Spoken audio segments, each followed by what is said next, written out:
नमस्कार। जंतर मंतर पर लगातार जिस तरह से प्रोटेस्ट हो रहा है और जिस तरह से छात्र वहां पर डटे हुए हैं, उसको लेकर तमाम तरह की प्रतिक्रियाएं सामने आ रही हैं। तमाम तरह से जो लोग हैं, चाहे वो फिल्म जगत के हैं, चाहे वो राजनीति के हैं, समाज सेवी हैं, शिक्षा से जुड़े हुए लोग हैं, अपना अपना ओपिनियन इन कह सकते हैं प्रोटेस्ट को लेकर, आंदोलन को लेकर देते हुए दिखाई पड़ते हैं। लेकिन इस आंदोलन को लेकर एक बड़ी कह सकते हैं बयानबाजी हुई है और ये बयानबाजी बीजेपी नेता और यहाँ तक कि कह सकते हैं कि जो महिला आयोग उत्तर प्रदेश की उपाध्यक्ष हैं अपर्णा यादव, उनकी तरफ से हुई है। उन्होंने जोरदार तरीके से इस आंदोलन के ऊपर एक बड़ा और करारा जो है बयान दिया है। उन्होंने यहाँ तक कहा कि जिस तरीके से जंतर मंतर पर यह आंदोलन हो रहा है, उन्होंने कहा कि विपक्षी दलों का जो ये उकसाने का नतीजा है कि ये प्रोटेस्ट जो है वो इस तरह से हिंसक होता हुआ दिखाई पड़ा। यानी विपक्षी दलों ने जिस तरह छात्रों को उकसाया, उसके बाद ये जो आंदोलन था इसने उग्र रूप ले लिया। ये अपर्णा यादव का कहना है। अपर्णा यादव ने इस पूरे मामले पर अपनी राय रखते हुए कहा कि 20 जुलाई को जिस तरीके से यह आंदोलन हिंसक हुआ, उसके पीछे कहीं ना कहीं जो विपक्षी दल हैं उनका यहाँ पर हाथ है, इसीलिए ये आंदोलन हुआ। यानी जो आंदोलन हिंसक हुआ ये कहना चाहती थी अपर्णा यादव। लेकिन यहाँ पर एक और बड़ा बयान उन्होंने क्या दिया है वो भी आपको सुनना चाहिए। वो कहती हैं कि अगर इस आंदोलन में जो हिंसा हुई उसमें अगर बच्चे घायल हुए हैं तो पुलिस वाले भी घायल हुए हैं, हमें ये नहीं भूलना चाहिए। यानी कि अपर्णा यादव यहाँ पर साफ तौर पर कहती हुई नजर आती है कि जो छात्र के घायल होने का रोना रो रहे हैं, उनको ये भी समझना चाहिए कि पुलिस कर्मी भी इस आंदोलन में घायल हुए, जख्मी हुए हैं। इसलिए इस प्रोटेस्ट को हम एक नजर से नहीं देख सकते। यानी अपर्णा यादव ने सीधे सीधे ये बात कह दी है कि जो हिंसा हुई है उसमें स्टूडेंट यानी छात्रों का भी उतना ही हाथ है जितना पुलिस वालों का। अब यहाँ पर जो बयान उनका निकलकर सामने आया है, ये बयान इस तरह का है जिसपे प्रतिक्रियाओं का दौर जरूर शुरू हो जाएगा, क्योंकि जिस तरह देखा जा रहा है कि बीजेपी की तरफ से यानी सरकार की तरफ से अगर हम कहें कि संवाद का जो तरीका है वो अपनाया जा रहा है। 20 जुलाई के बाद से कभी जेपी नड्डा से मुलाकात होती है, कभी सोनम वांगचुक से वो मिलने पहुंच जाते हैं, कभी सीजेपी की तरफ से जो है एक कोशिश होती है कि किस तरह बातचीत को आगे बढ़ाया जाए। यानी एक तरह संवाद होता हुआ दिखाई दिया। वहीं राहुल गांधी, अखिलेश यादव, तमाम लोगों ने पीएम आवास के आसपास जो प्रोटेस्ट किया, उसके बाद संसद में भी आवाज को उठाया। वहां पर भी सरकार ने कहा कि हम संवाद करना चाहते हैं। तो ये एक तरीके से बातचीत का एक जरिया बनता हुआ नजर आता है। लेकिन विपक्ष इस बात पे अड़ा हुआ है कि जो शिक्षा मंत्री हैं धर्मेंद्र प्रधान, जब तक उनका इस्तीफा नहीं होगा हम कोई बातचीत नहीं करेंगे। और इन तमाम बयानों के बीच में, इन तमाम बातचीत के बीच में जिस तरह अपर्णा यादव ने ये बयान दिया है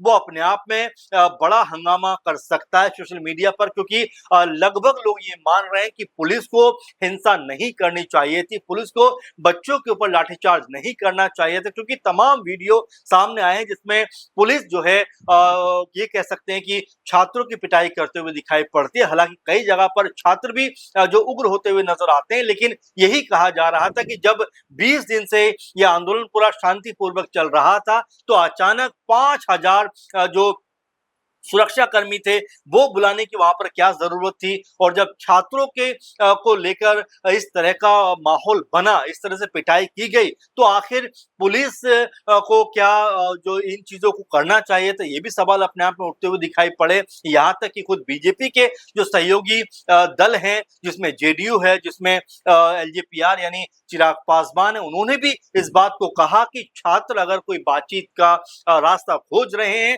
अगर अपनी बात को सामने रखना चाहते हैं तो उनकी बात को सुना जाना चाहिए, यानी कि संवाद रहना चाहिए।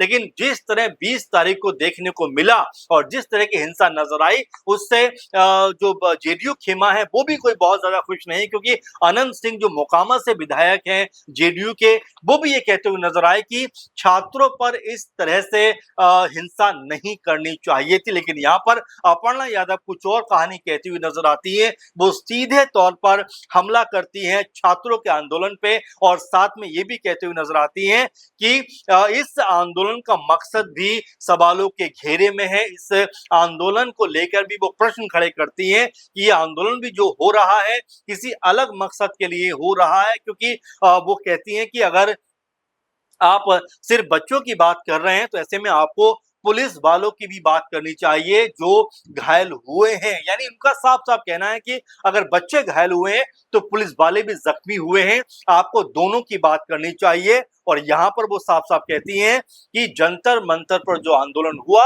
और जिस तरह हिंसा वहां पर हुई उसके पीछे सीधा सीधा विपक्ष का हाथ है। अपर्णा यादव का ये बयान ऐसे समय पर आया है जब लगातार सरकार बातचीत का माध्यम अपनाने का प्रयास कर रही है। कभी सोनम वांगचुक से मुलाकात होती है केंद्रीय मंत्रियों की, कभी जो है विपक्ष के साथ में तालमेल बैठाने का प्रयास होता है, लेकिन यहाँ पर अपर्णा यादव का बयान कहीं ना कहीं ये बताता है कि एक तरफा कार्रवाई ये पुलिस की नहीं हुई, बल्कि यहाँ पर छात्रों की भी गलती है, छात्रों की भी इसमें पूरी सहभागिता है, क्योंकि पुलिसकर्मी भी यहाँ पर घायल हुए। अब ऐसे में कई तरह के सवाल उठ जाते हैं, कई तरह की जो है यहाँ पर प्रश्न खड़े हो जाते हैं, क्योंकि जिस तरह से ये भी कहा गया कि आखिर आंदोलन 20 तारीख को जब पहले ही बता दिया गया था कि मार्च होगा, संसद मार्च, तो क्या सरकार को पहले बातचीत नहीं करनी चाहिए थी? और जो मांग छात्र कर रहे थे, क्या संवाद का रास्ता पहले ही नहीं निकाला जाना चाहिए था? अब जब इतना सब कुछ हो गया उसके बाद अब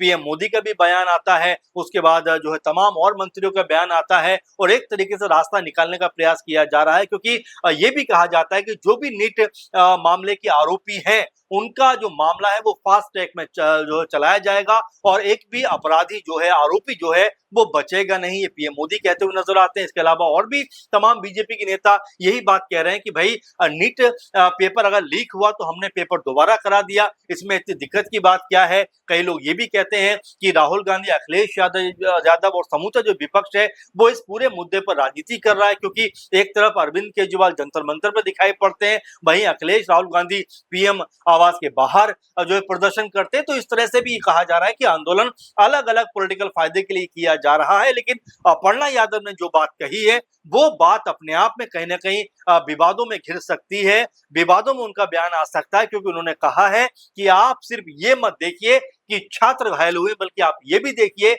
कि पुलिस वाले भी घायल हुए हैं। यानी अगर छात्र जख्मी हैं तो पुलिस वाले भी जख्मी हैं। और यहां तक कहती हैं कि उनको इस आंदोलन का जो मकसद है वो भी सवालों के घेरे में नजर आता है। इस आंदोलन का मकसद हो सकता है कुछ और हो। इस तरह का बयान अपर्णा यादव यहाँ पर देती हुई दिखाई पड़ती है। वैसे में उनका बयान आने वाले कह सकते हैं दिनों में या आने वाले कुछ घंटों में सोशल मीडिया पर किस तरह का रूप लेता हुआ दिखाई पड़ेगा, लोग किस तरह से उनके बयान को देखेंगे और जिस तरह से उन्होंने छात्रों के ऊपर सीधा सीधा निशाना साधा है, सीधा सीधा कहा है कि ये कहीं ना कहीं उनका ही कह सकते हैं कि उनकी तरफ से भी हिंसा की गई, क्योंकि अगर पुलिस वाले घायल हैं तो इसमें पुलिस वालों के लिए भी आपकी सिंपैथी होनी चाहिए, क्योंकि उनको भी चोटें आई हैं। आप सिर्फ छात्रों की बात कर रहे हैं, ये अपर्णा यादव का यहाँ पर कहना। वैसे में जब समूची बीजेपी या समूची सरकार छात्रों के साथ में संवाद करने का प्रयास कर रही है,